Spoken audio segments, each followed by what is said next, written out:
Outro dia, mais um capítulo de Vlad e sua esposa inquieta. Para onde eles vão? O que acontecerá? Tudo isso e mais agora. Para, eu te juro, o bebê não é meu. Onde? Já falei que ele é. E você é o único vampiro que já vi. Mas ele transformou a mamadeira em pó. Isso não significa nada. Ele dorme no ventilador de teto. Depende de cabeça pra baixo. O que isso tem a ver? Você precisa ser um pai presente. Eu sou muito velho, Clara. Eu não posso ser pai. Então, pelo menos pague a pensão do seu filho. Será que Vlad e sua esposa inquieta entrarão em um acordo? Fique ligado.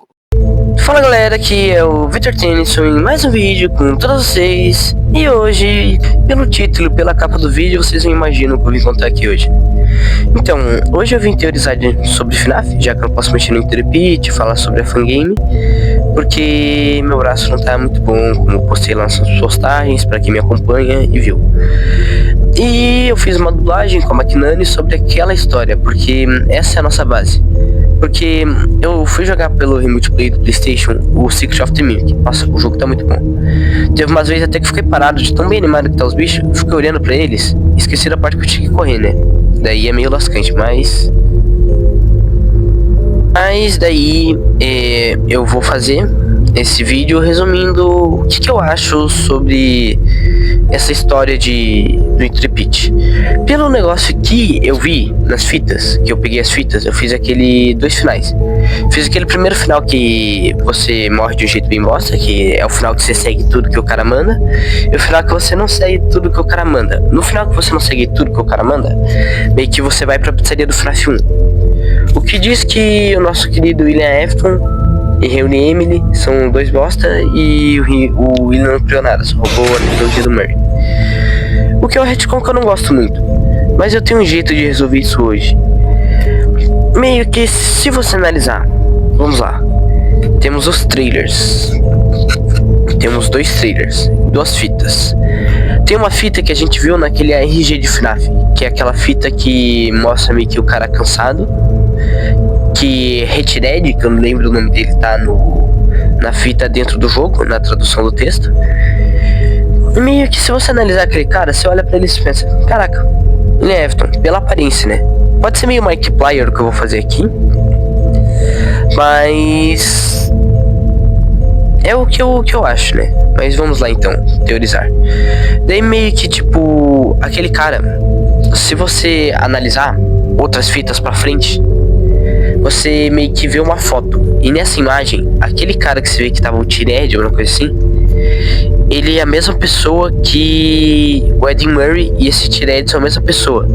E se você analisar aquela moça que tá de vermelho, que é loira lá, ela é a Fiona. E agora, analisem junto com aquela novela do FNAF 5, que vamos voltar pra ele agora, voltando pro FNAF 5. Naquela novela do FNAF 5, é meio Markiplier isso de analisar por Game Theory, analisar esse negócio por aparência. Mas tipo, ela parece muito com a Nora, porque aquele negócio é pra dizer como seria a infância do Mike, que foi uma infância horrível. E daí eu teorizo o quê? Eu tenho duas teorias sobre isso.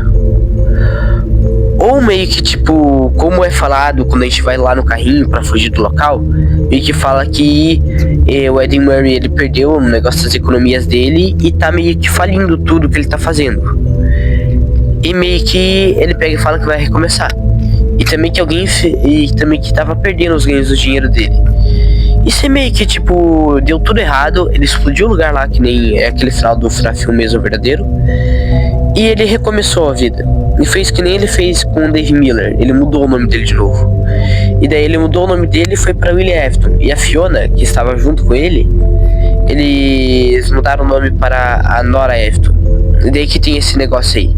É Nora não, né? Clara Afton, acho que é, né, o nome dela. Não me lembro, eu coloco na tela depois. Mas e se ele for a mesma pessoa que o Eddie Murray? Isso meio que tipo quebra, que também já ajuda a quebrar aquele retcon de que William Afton e Harry Emily são dois bosta. E que na verdade o William, ele meio que ele fugiu por causa que pode ser que já tinha o negócio do remanescente, porque os bichos eles criam vida pelo remanescente. Ou seja, isso quer dizer o quê? Que o Ed Murray ele fez aqueles animatrônicos que são feitos com remanescente, se mexem por causa do remanescente. O William já conhecia isso e meio que ele fugiu do local para se esconder e ter uma vida, outra vida, porque tava falindo e estavam descobrindo os podres dele. Que dá pra ver também naquela fita que descobriram os podres dele, o negócio tipo assim que falam. Isso quer dizer o quê?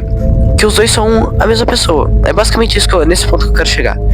Os dois deles podem acabar sendo a mesma pessoa. E tipo, isso faz sentido e tem uma coerência. Tanto que se você analisar até a antiga casa dele, é muito parecido com a casa do FNAF 4. Tanto se você analisar, tem alguns projetos que já tem os projetos da Family Diner. E tanto o projeto da pizzaria do FNAF 1. O que diz que o William ele sempre foi o mesmo gênio.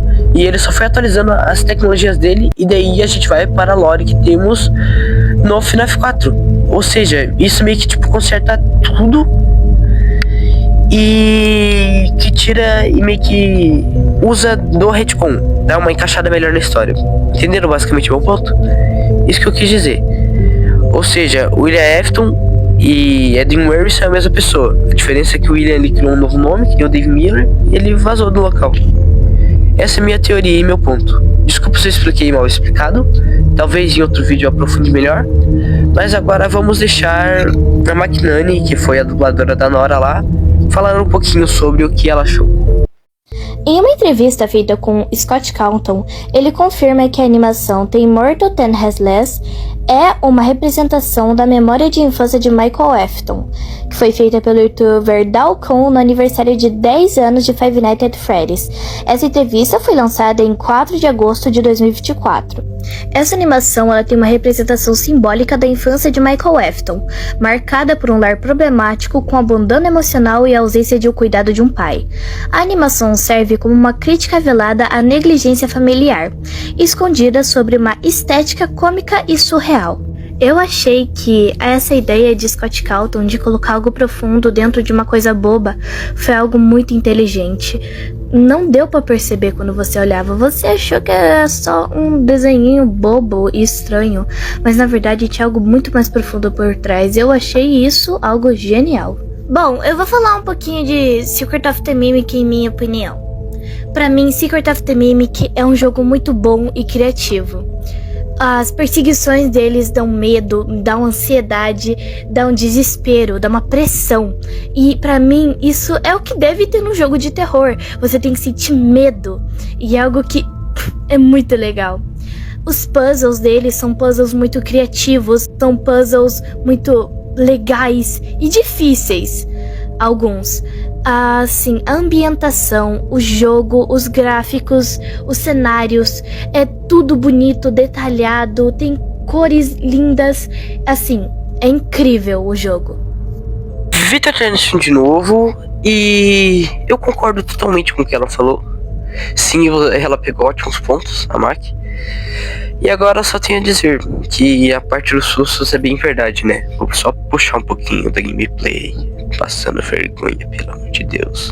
Ai, Mimic. Ai, o Mimic vai pegar. Ai.